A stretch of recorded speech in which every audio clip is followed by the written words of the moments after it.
Greetings and welcome to this program, Cracking the Marble Ceiling, Perspectives from Women Elected Leaders. I'm Marcia Ely, class of 1980, and co-chair, along with Ryan Grubbs, class of 2010, of the Program Committee of the Pembroke Center Advisory Council. On behalf of the Pembroke Center for Teaching and Research on Women and our wonderful co-sponsors, the Brown Women's Network, the class of 1980, the class of 2016, and the Department of Political Science, I am so happy to welcome you this evening.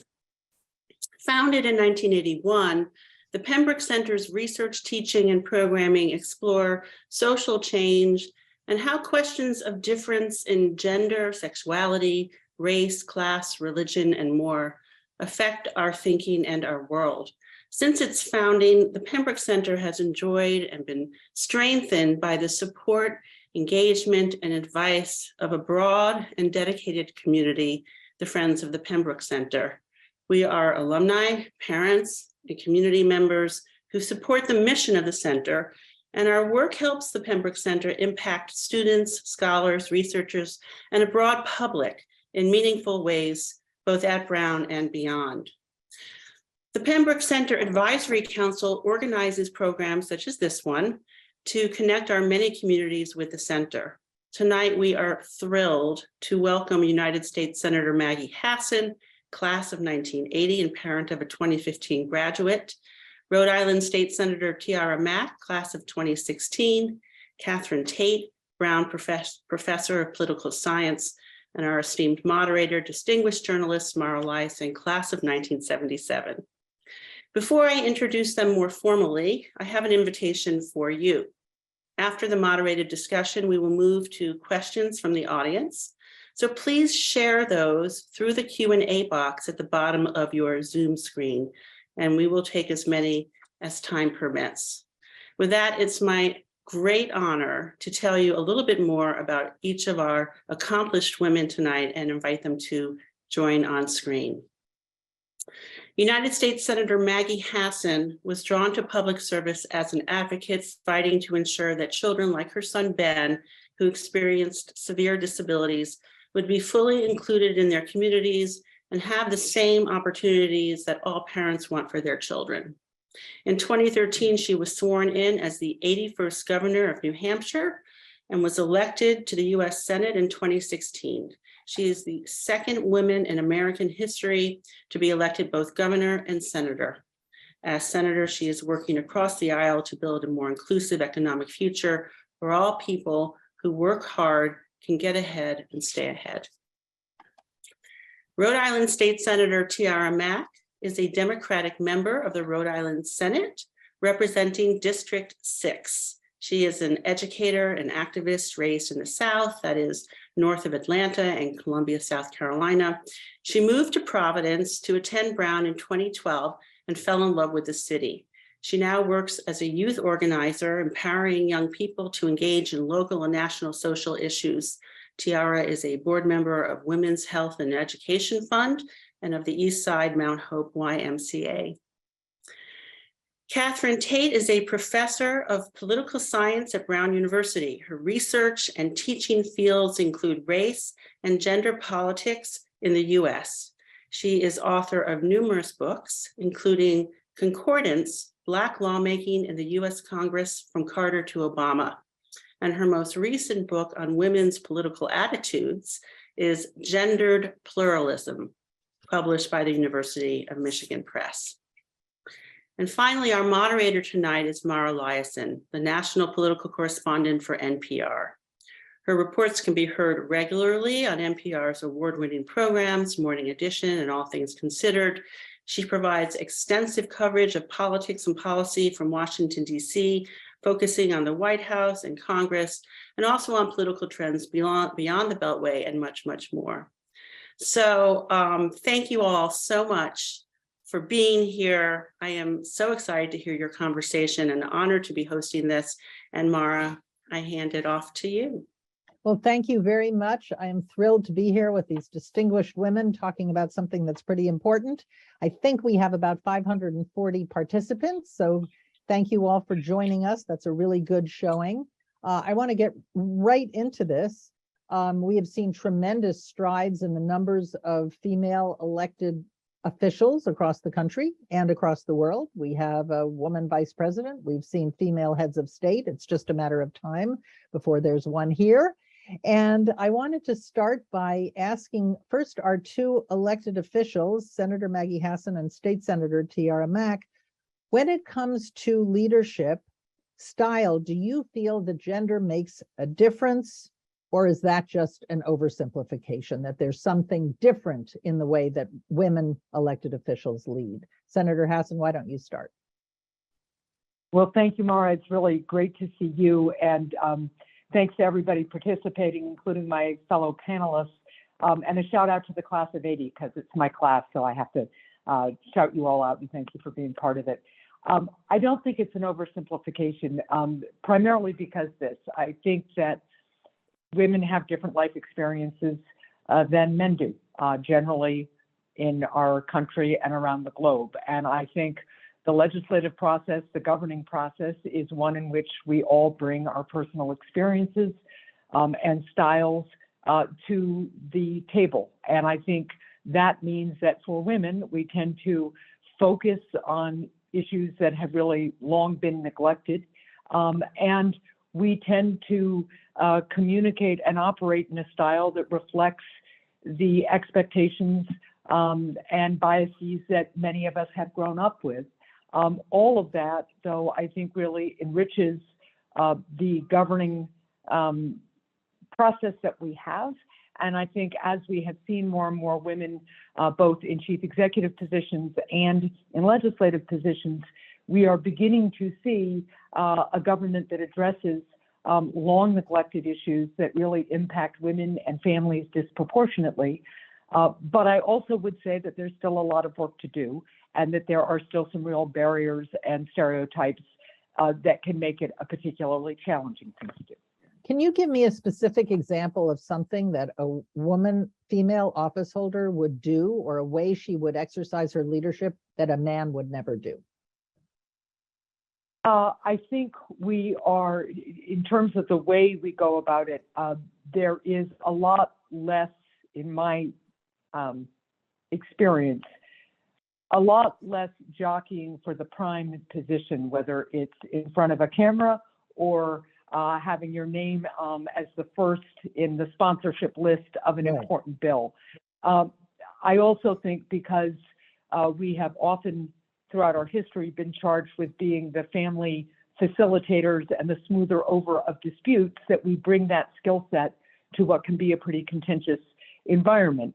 But just like anything, I think some of this is just about different personality types with different experiences. There are people who crack a joke just at the right moment. That doesn't necessarily happen because of gender. It just happens because of their personality and experience. But I do think that our roles as the people who look out for the marginalized and look out for the family mean that we bring some different communication and leadership styles to bear. I think it's very obvious that when you look at the number of issues that have been neglected for a long time that are now being addressed, if it were not for women in legislative posts and in executive posts, I think that wouldn't have happened. And just one quick example, we are making some strides on maternal health care in the United States, and that is because women in Congress have understood that moms in the United States have a really hard time getting good care, and particularly women who are poor and women of color do. So we are making some strides that way. We also have changed the way we deal with sexual assault in the military. And I am quite convinced that if it were not for women in the United States Senate and the United States House, that would never have changed. Yep. State Senator Mack, do you think that women have had an impact, women elected officials have had an impact on the culture of government in Rhode Island? Yes, I do. And a lot of that has to do with me being one of the first openly queer young Black elected officials in our state house.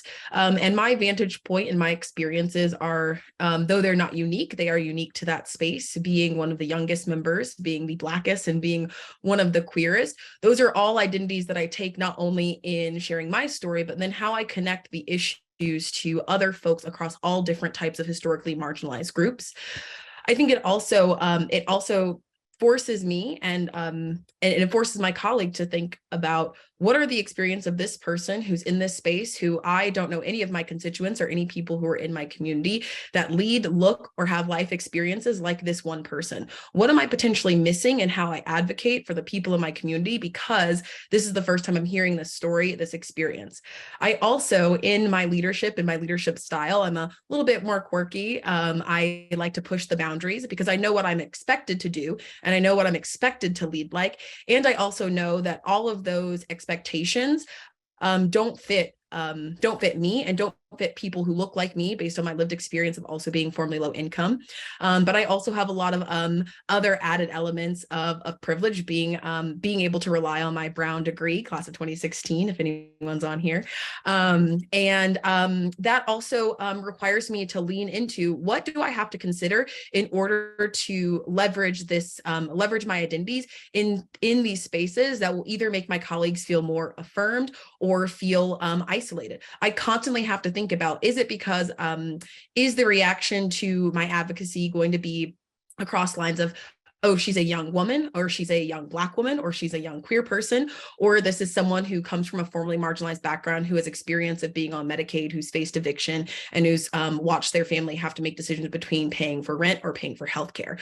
Those are all of the conversations and all of the thought processes that I have to overthink about when I think about my leadership style. And yes, sometimes I rely on my ability to code switch in those spaces, but I also have to overly think about, is it a disservice to the people who look like me and who have histories and backgrounds like mine to not lean more into those stories, to lead with authenticity, to lead with bravery, and to lead with an unapologetic sense that there may never be another person like me in that space. There are so few of us, and our experiences are so few and far in between, that it would be a disservice not to show that leadership does not have to look like what leadership has traditionally been. It doesn't have to always be an old white man who has a law degree or who has several other different degrees or has parents or relatives that have been in elected office before. I'm the first person in my family to hold an elected position, and I take that with a great sense of pride. And I also know that that's not the reality of many other people who look like me and who have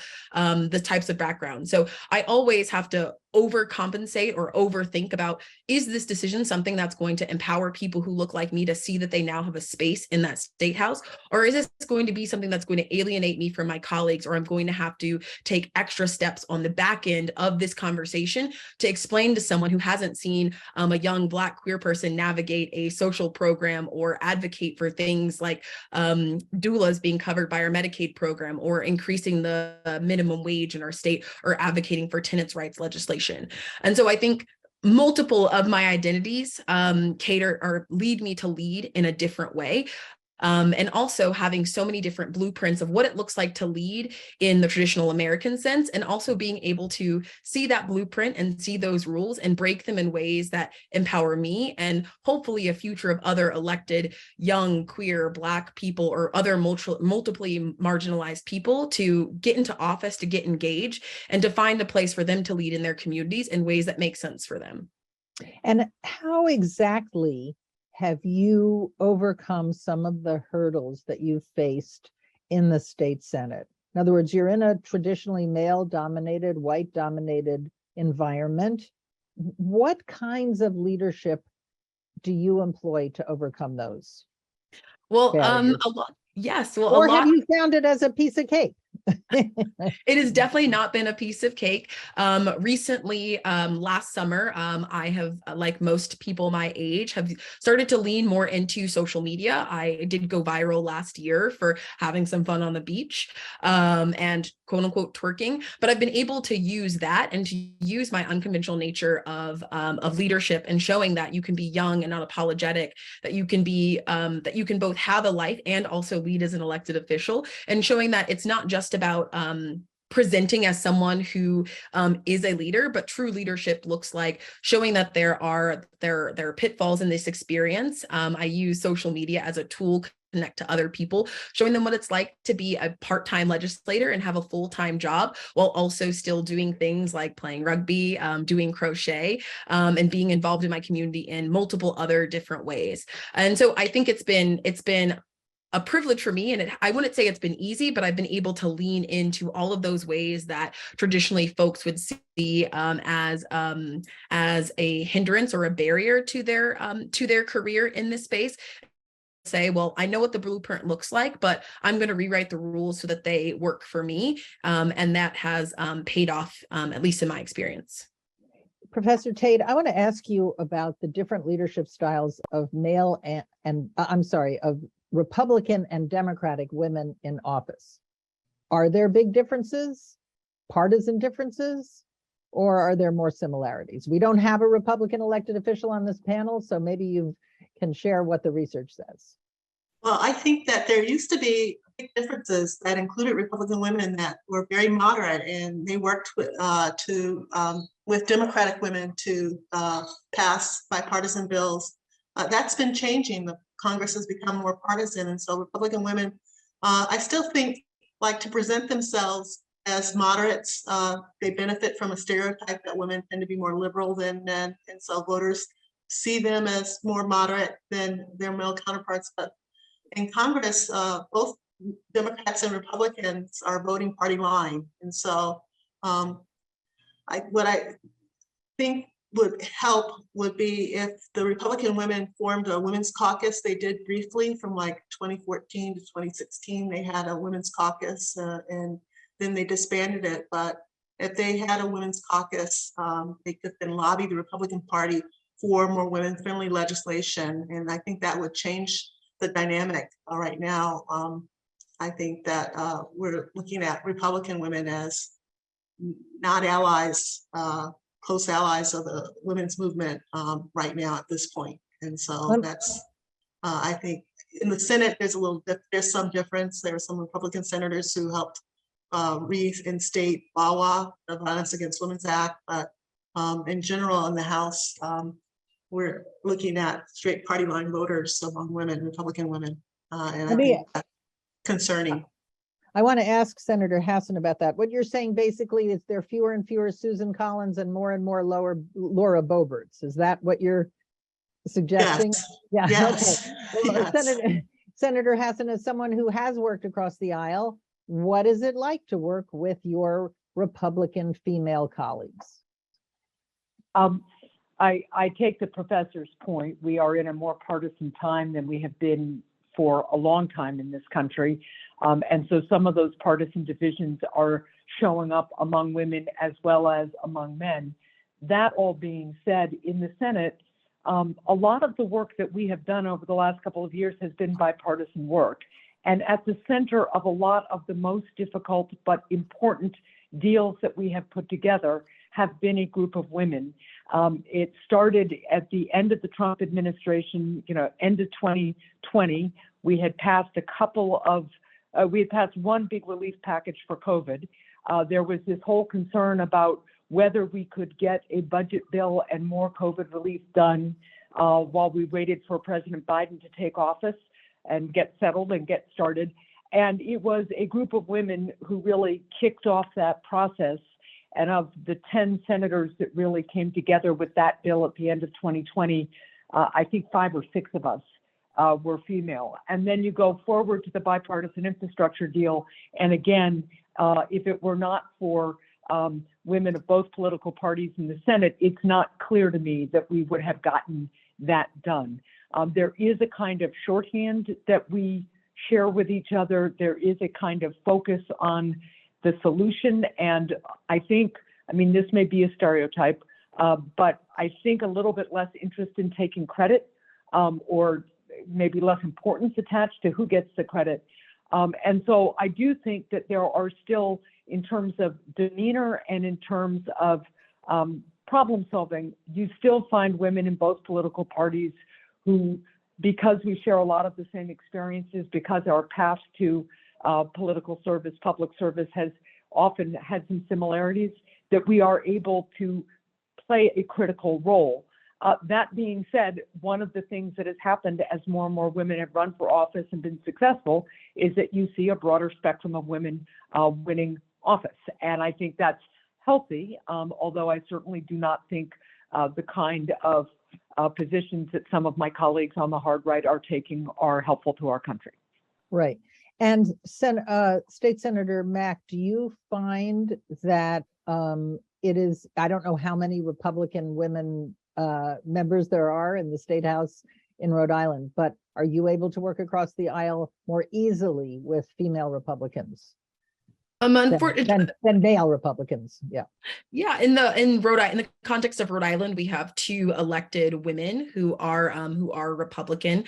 So oftentimes we don't need, in order to pass the legislation that we need in our chamber, we don't need to work closely with them. And oftentimes, mirroring our federal delegation, we are still really tied to our party lines. And there are a lot of issues that just don't translate cross aisle or are not coalition building moments. Oftentimes with our politicized cultural movements on the right, makes it difficult to partner and work across aisles. I find that the most difficult relationship is folks who are either self-identified as further to the left or who are more moderates.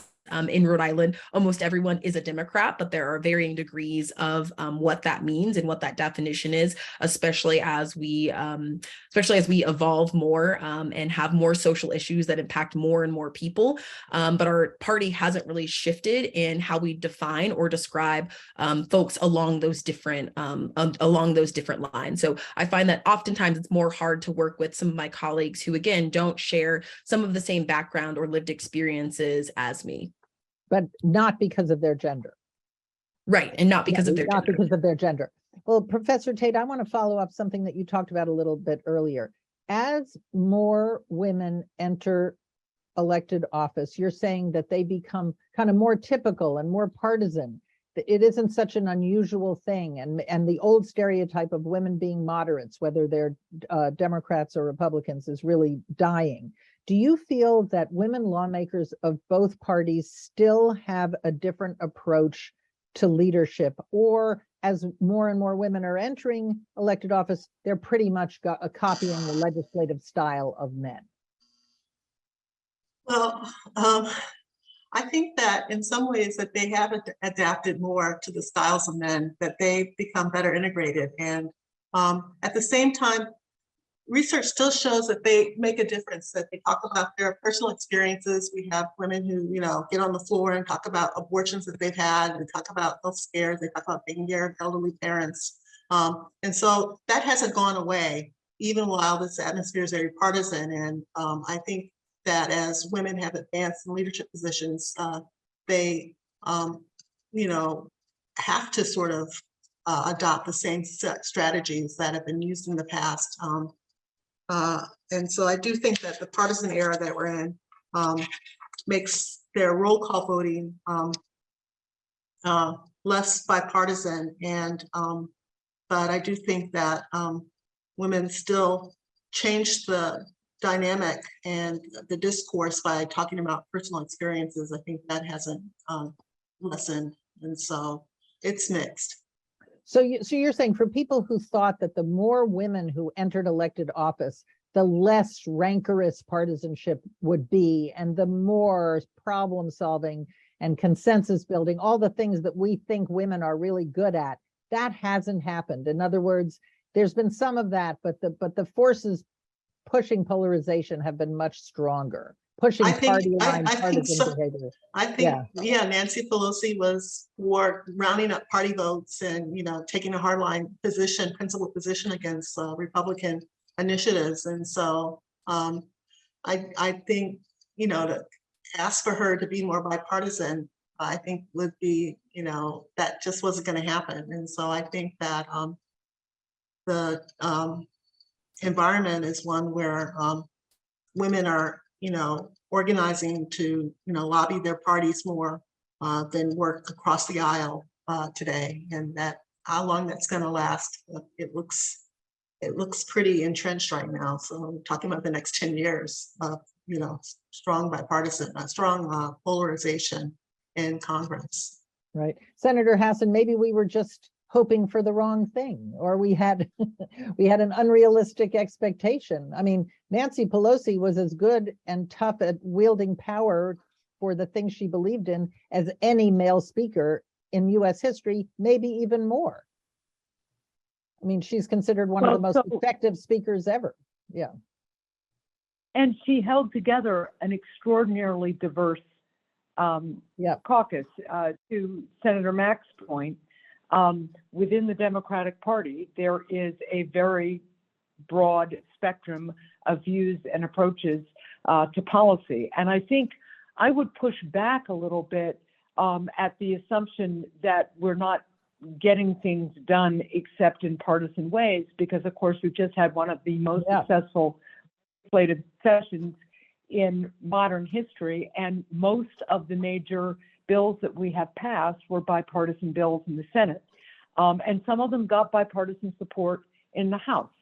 So I think it's important to understand, and this is where I do think women have a lot of experience that's relevant, is an awful lot of what happens legislatively doesn't happen on the floor of the Senate, doesn't happen on the floor of the House.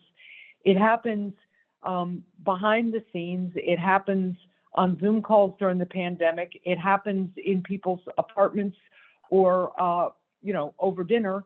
And it happens in committee hearing rooms. And so I do think that women have contributed to an understanding that even if we as individuals may have policy positions that sway to the right or to the left, as individuals, we are also used to compromising and collaborating in real life, because that's what we have been expected to do.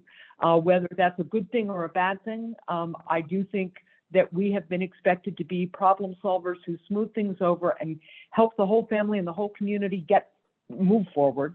And I do think that reflects itself in some of the work we've been able to do.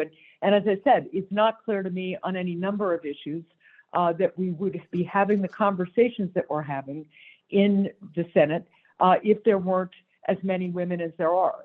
For the first time that I can remember in my political life, which dates back to around 2004, we are actually having bipartisan discussions about paid family leave in this country.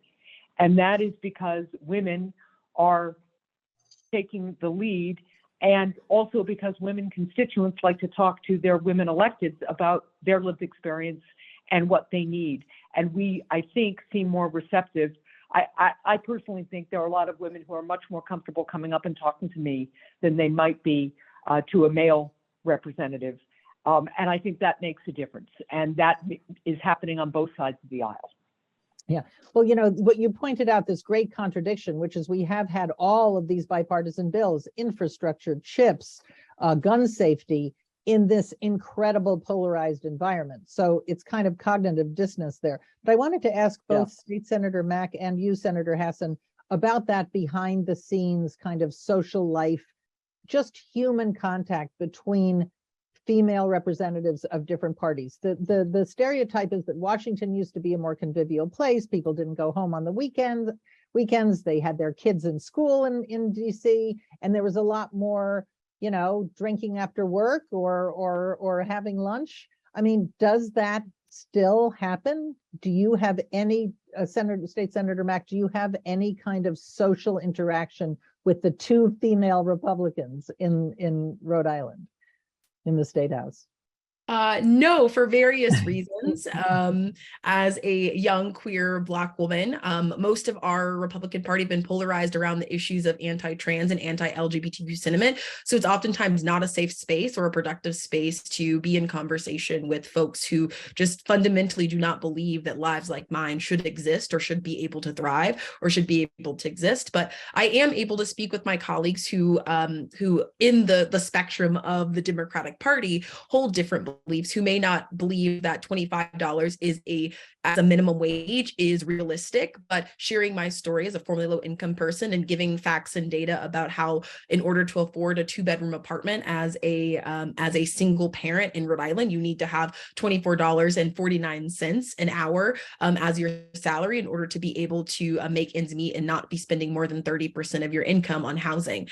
Talking about what it means to have our Medicaid program pay pay for and allow for someone to use that for a doula service, especially when we have one of the highest rates in the developed world of Black maternal deaths. Right here in Rhode Island, we have had Black women die in Rhode Island hospital care. And so being able to share those stories, whether it's mostly through text, unfortunately, I've only legislated during the global pandemic, which we are still kind of in the remnants of.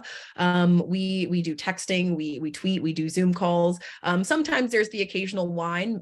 Haven't yet had a cigar with my fellow colleagues, but those are all things that happen behind the scenes. I think the dynamics are also a little bit different when we are a part-time legislator. Most of my colleagues are also moms. They take their kids to school. They have to make dinner for their children after work, do bedtime stories. So I think those dynamics don't lend themselves towards us being more collegial, but we still do get work done within our Democratic spectrum. Yep. And Senator Hassan, do you hang out with your Republican female colleagues behind the scenes after work? Not as much as you point out used to happen in Washington when people moved their families here and really lived here. Most of us leave on Thursday afternoons, go back to our home states, and come back Monday at some point for Monday evening votes. But we do try to carve out social time as women in the Senate. So we have continued the tradition of bipartisan women's Senate dinners every month or two. We have a couple of other, Democrats and Republicans have caucus lunches a couple of times a week. So we see each other by party then. And then there are things like our bipartisan prayer breakfast, which give us an opportunity again to kind of meet up as human beings to share a little bit about our lives or perspectives that have very little to do with the actual day's business. And there are places like going to the gym and other things in the Senate complex where we see each other, but it does take some planning and some effort. And I think one of the things I've noticed about women on both sides of the aisle in the Senate is that we do tend to have a little bit of shorthand that makes sense to each other. We still are dealing with the fact that we often have family responsibilities that historically most men in Congress have not had. And we still have to figure out how to navigate the challenge of being likable so that we can be considered competent, which is something that the research indicates continues to be a real challenge for women. So there are opportunities to talk to each other, to socialize, to get to know each other as people, but they're certainly not as frequent or easy as they used to be. Well, you just raised something that's pretty important, the likable but still competent. We went through a campaign where "You're likable enough, Hillary" was actually, I think that happened in New Hampshire. But Professor Tate, what do you think has changed about the way women elected officials and especially women candidates are treated, whether they're Republicans or Democrats? Have things changed, or are we still deep in the midst of a severe double standard? I think that women candidates have to be twice as good as male candidates in general because there is a double standard in terms of how they're covered. And I think that hasn't really changed much. There's positive stereotypes about women that help them. They're seen as better equipped to deal with compassionate issues, such as, women's issues, education, health care, social welfare. But men are still seen as better on, foreign policy, defense, and the economy. And I think that women, have to fight hard to dispel those gender stereotypes. And research actually finds that they can't find strong evidence that these negative stereotypes have actually hurt women in elections. So results show that they still are stereotyped by voters, but that these stereotypes, there's so many things that come into play that account for in a victory, that election outcome, that stereotypes are not the main thing that drives the elections. The positive stereotypes are the negative ones. But I think that, the media still employs sexist frames when they talk about candidates. We got, Nikki Haley's running and, you know, is she running for the vice president seat as opposed to, you know, it seems too incredible that she'd Right, actually right. like to be president of the United States. So I think that she'll have to fight harder to be considered a serious candidate for this 2024 election. But so I don't think things have changed much. Nothing has changed. Yeah. Just talk. Okay, so Nikki Haley is a really good example. She's made a big deal out of her high heels and that she can kick with them if necessary. And did you see her reception to her announcement as being very gendered? I think it is gendered. I think that, you know, she's, people, you know, are not taking her as seriously as they might because of her gender, I think. And so I think that she'll have to, you know, I think campaign really aggressively to stay viable because of this sense that she's not one of the, already she's being discounted some as not a credible candidate. But I think that she we'll see how it goes, you know, if she can make it to the first caucuses. Yep. And what Yeah, about, I think oh yeah, go ahead. if I can just add something more, it's incredible to me. Here, Nikki Haley was a governor of a relatively large state and a UN ambassador. So both the management Yep. experience, the foreign policy experience, the national experience. And this is one of the things that I've experienced. I think biases against women in office, and I agree with the professor, they often aren't decisive in elections, but I think it is still true that voters have less experience with women being the sole executive in charge than they do with us as legislators. When we're members of a decision-making group, people kind of think Yep. in this day and age mostly that that's a good idea. The idea of a woman being totally in charge and authoritative is hard, just because I think people like to put us into one lane or the next, right? Like you're either a mom or you're a professional or you're a governor or you're a legislator. The idea that you could have a full life experience and be capable on a lot of different fronts, I think is still one that as Americans and as humans, we are adjusting to. State Senator Mack, is that what you find? In Yes, Rhode Island? across multiple different experiences. I have to overprove myself most of the time. I don't have the luxury or the privilege to slip into AAVE. I can't be as casual with my colleagues. I often have to remind my colleagues that I do in fact have a Brown undergraduate degree.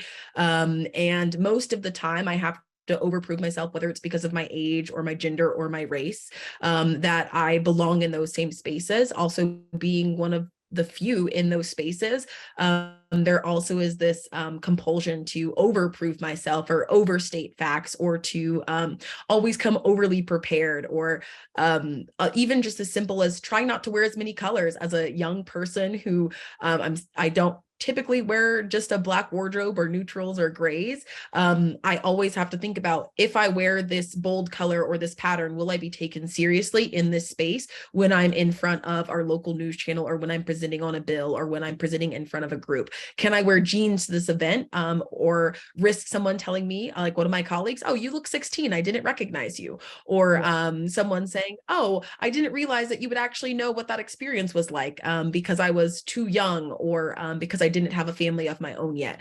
So those are all different anecdotes of what the assumptions that folks make, and then having to act accordingly, or to overact accordingly, or to anticipate that those are some of the conversations that my colleagues are going to be having if I don't get in front of them.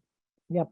And do you think the big difference is seeing woman as a chief executive, as the president in charge of foreign policy in the military? I'm just thinking about how many women have been elected governors, and it seems that the bar is different. Both you, Senator Hassan, and your colleague, Jeanne Shaheen, were both governors Right.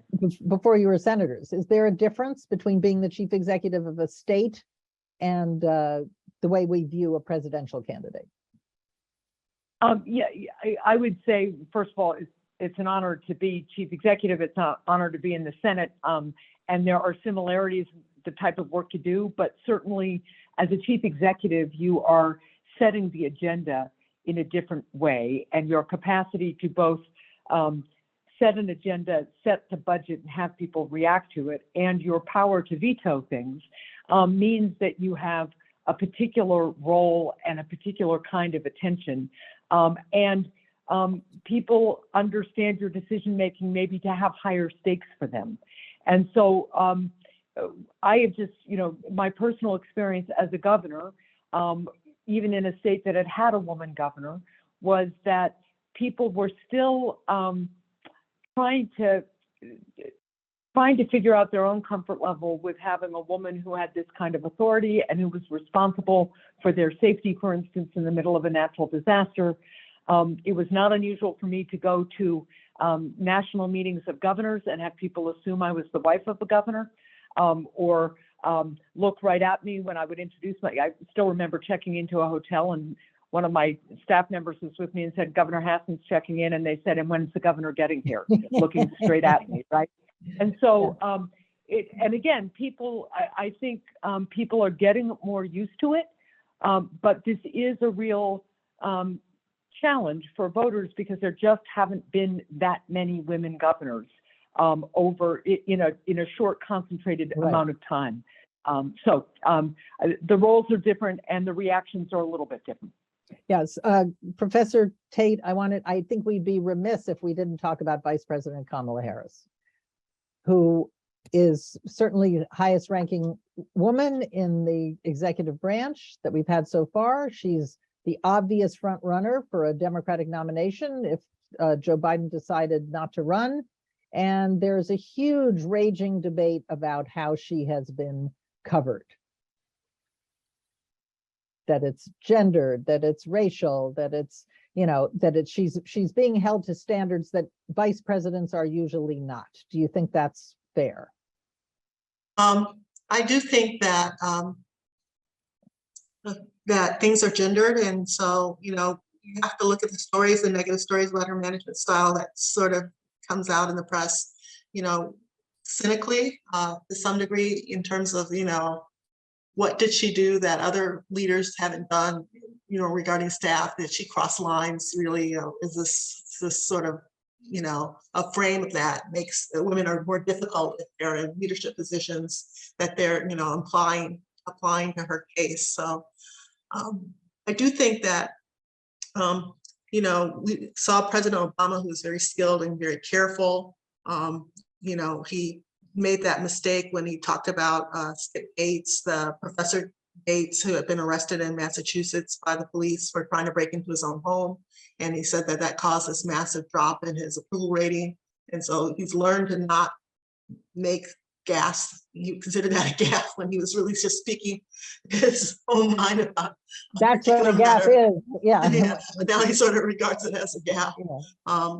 I think that women are, candidates are just going to be in the crossfire of these kinds of dynamics, and I'm not sure, what to say. I think that the more that we get to see Kamala Harris lead, I think maybe the comfort level will be restored with her leadership, and that she can then make a viable bid for the presidency again after Biden steps down. So, but I do think that until we actually see a successful female presidential candidate win and serve, we're going to be, with these women are just going to be disadvantaged as candidates running for president until the public gets used to women leadership.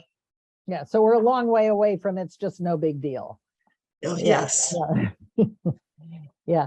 What other experiences, Senator Hassan and State Senator Mack, have you had that makes you feel like that being a woman has made a measurable positive difference in your various legislative offices? Something that could not and would not have happened if there was a male in your position. a couple of things. I think a lot of women who have shared with me their stories about abortion, about reproductive care generally, about the experience of being the parent of a child with disabilities, which is, Marcia noted, was what brought me into politics. I think my capacity to talk about and share those experiences and the way they impact people is unique and has made a difference in the reaction that I've gotten from both men and women.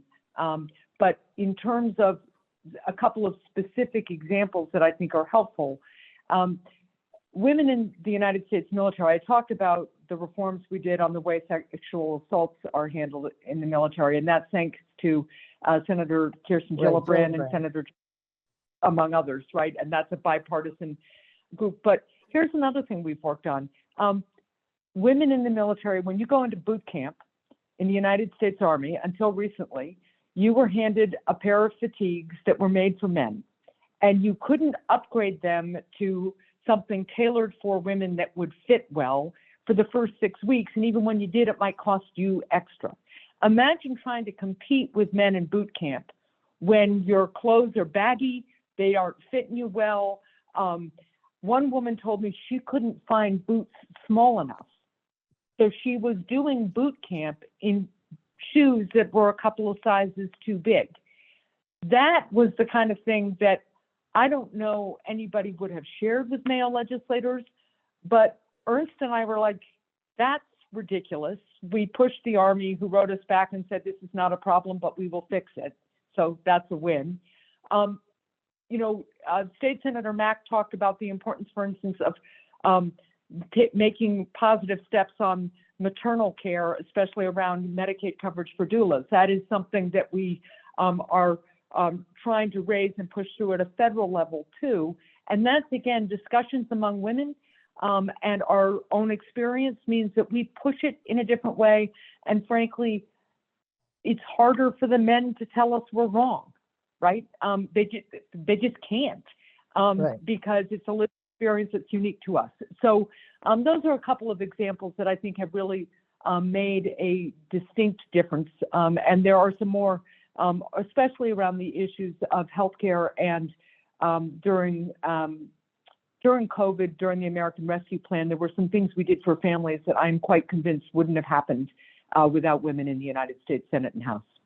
State Senator Mack, what do you think will be the biggest areas or issues where women legislators will make the biggest difference in the next 10, 20 years? Yeah, I think one of the biggest issues is going to be housing, whether it relates to housing production or tenant rights and tenant legislation. Focusing on earlier this year in January, President Biden released a blueprint for tenant-focused legislation to prevent evictions. Oftentimes, women who are the sole income earners or who are single parents or early on in their careers don't have the same access to quality, safe, and livable housing situations, oftentimes because they don't have the financial resources.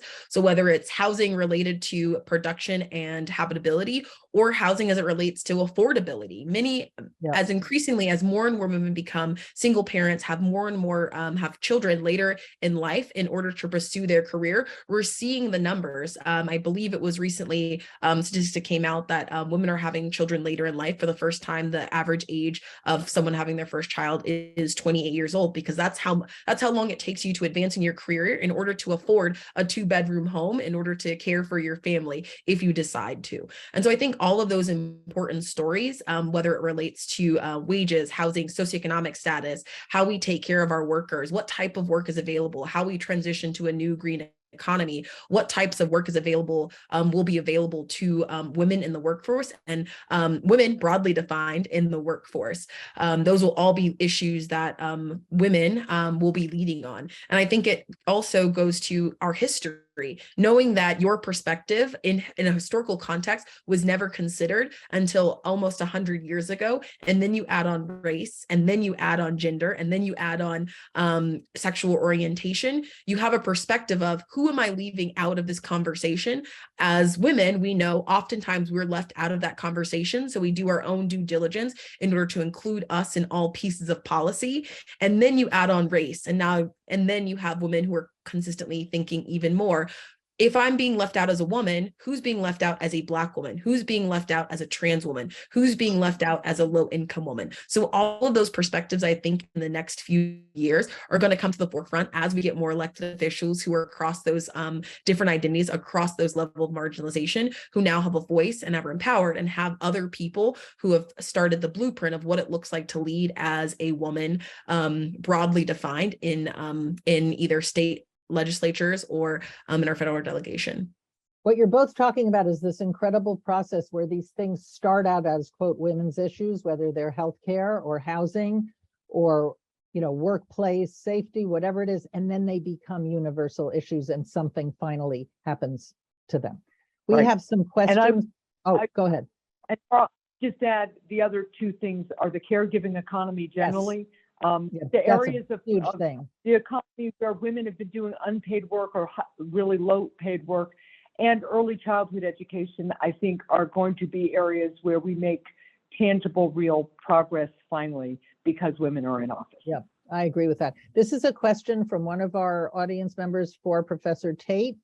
Is Nikki Haley's candidacy appearing gendered because she is trying to pander to Republican stereotypes while also running as a woman of color? I can't imagine Senator Mack, AOC, or Stacey Abrams experiencing the same reaction as Nikki Haley did, prompting her to make the statement about wearing heels. What do you think? Well, again, I think that, we won't see really progress until we see more women run for president. And so I think that, I welcome her candidacy, and I think that, she is running as a woman of color as well. I think that is a concern, that is an issue. But, the country elected a man of color in 2008. So I do think gender seems to be, I think, a higher hurdle to some degree than race right now. So I don't know what to say, but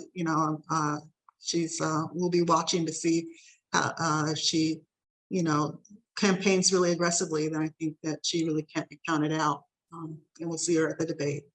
Yeah, we don't have a Republican elected official here, but I can tell you just from covering politics for a long time, it is really different to be a Republican woman than a Democratic woman. Just it's a lot lonelier.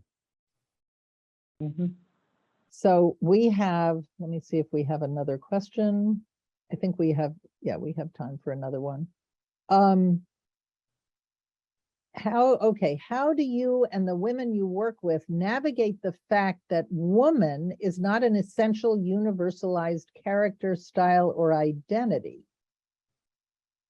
And this questioner quotes Audre Lorde saying, there's no such thing as a single issue struggle because we don't live single issue lives. I think State Senator Mack, you've talked about that quite a bit. That seems less of a handicap and more of an advantage, if you ask me. I mean, women understand so many more levels because they've lived them than Right. a lot of male officials. Yeah. Yes. And oftentimes it is the care to the attention to detail, because again, when you know that your experience has been left out of policy, you have the obligation, the responsibility, and the onus on you to then correct that, and then to do the extra added work of who else do I need to bring along in this journey with me. And oftentimes I have folks who are either colleagues or constituents who say, I've never even thought about that perspective, coming from someone who doesn't look like their communities. And one of the things that we often forget is that most people don't live in communities that are as diverse as our United States. That we live in pretty homogenous communities, and we often only interact with people across our similar lines of identity within our own socioeconomic backgrounds and with our own within our same educational background. And so it's hard to break those barriers of what don't I know unless you have new voices and introduce new people with those diverse experiences into those spaces to really champion what are the ideas, who are the people, and what are the issues that we're not bringing to the forefront and that have been left behind. And that's what excites me about the next 5 to 10 years in politics. Let me ask both Senator Hassan and you again, State Senator Mack, if you were talking to a young woman, I mean, State Senator Mack, you're pretty young, but if you're talking to a young woman who's just graduating from Brown right now and wants to go into politics, wants to run for office, what would you tell her? I would tell her it is an extraordinary and wonderful job. I served in the state Senate, I served as governor, I'm now a United States Senator. The opportunity to engage, to use all your best talents to do what State Senator Mack has been talking about, which is look to the corners where nobody's looked before and bring people in, and especially focus on marginalized people. I always think of the American mission, if you look at the Declaration, for instance, as bringing out the best in each other, making sure that people have the opportunity to do their best as one that strengthens and enriches us all. And this job allows you to work to do that. It has its challenges, to be sure, but there are ways that women can navigate from it or navigate through it. And we are getting better and better at it as more and more of us do it. We are beginning to normalize things that weren't normal when I started here. And the last thing I'd say is if you are a curious person who is a generalist, there is no job like this that allows you to learn about things you never thought. I mean, I'm going to go be visiting experts in quantum mechanics next month to understand what our capacity is as a country, or to try to, and to figure out how we need to be at the forefront of it to protect our economy and our security. That's the type of thing you can do when you serve in public office at all levels, and you can make a difference, and it is an extraordinary honor to do it. State Senator Mack, you've got your 2023 Brown graduate. She just came in to see you and she wants to know, is it worth it? Should I try? Should I go into politics? It looks pretty hard. It is, but you must always have hope, and you must not be afraid to put that hope into action. I think I ran when I was 25 years old. I was an idealist. I thought I knew what the world would look like. And then 6 months into my race, we had a global pandemic that fundamentally changed the way that the world worked, fundamentally changed me, and changed my commitment to serving my communities. Every day is a commitment to the hope that the systems that we are in and the systems that we are building are going to be better for the future generation, whether or not I get to experience that or not. It is a dedication to building that world and to seeing that future and to seeing more people who look like me in these spaces, whether or not I'm going to be their colleagues, whether or not I stay in politics for the next 10, 20, 50 years, or whether or not this is just a stepping stone to usher in more people who have the energy, the mental fortitude, the passion to be in this position. It's one of the most rewarding and enlightening experiences, but it's not without its challenges. It's not about saving the world. It's about creating tools for the world to change in our lifetime in tangible ways for the people and the places that need it most. It's both rewarding and frustrating. The world often works in a different way than you think it does when you're in office. And like Senator Hassan said, you have to be a generalist. I've learned so much about the world. I've learned so much about my communities. I've learned so much about my commitment and the commitment to how do we cater to the most marginalized, the most vulnerable, and the folks often forgotten by big party issues. And even though I have multiple different levels of marginalized identities, there's still places where I'm being pushed and being strengthened and being called to learn more and to dive deeper and to really know the stories of the people who are not currently served by our systems. It's, as a lifelong learner, that's going to be one of my biggest things. If you're interested in learning, if you're interested in people, and if you really do want to learn about the pockets of society that are not on television, they're not on HBO, they're not on Netflix, they're oftentimes not in books, but they're out there and those people matter. And that's what this work is about, is trying to find ways to make sure that every single story is represented in our communities. Thank you for this wonderful conversation. I'm going to turn this back over to Marcia, but this has been great. Thank you all for participating. Thank you so much, Maura. And what an honest and real and I'll say inspiring conversation, truly, on behalf of the Pembroke Center, the Center's Advisory Council, the entire programming committee, our programming partners, the Brown Women's Network, the classes of 1980 and 2016, the Department of Political Science. Thank you for this discussion that was so candid and so full of insights and so thoughtful. I think there were many takeaways for all of us. And so I want to thank everyone for joining us here tonight and taking the time to attend the program. And again, to all of you for the conversation, but also for the work that you do. On that note, we hope to see you again at a future Friends of the Pembroke Center event, and wishing everybody a very good rest of your night.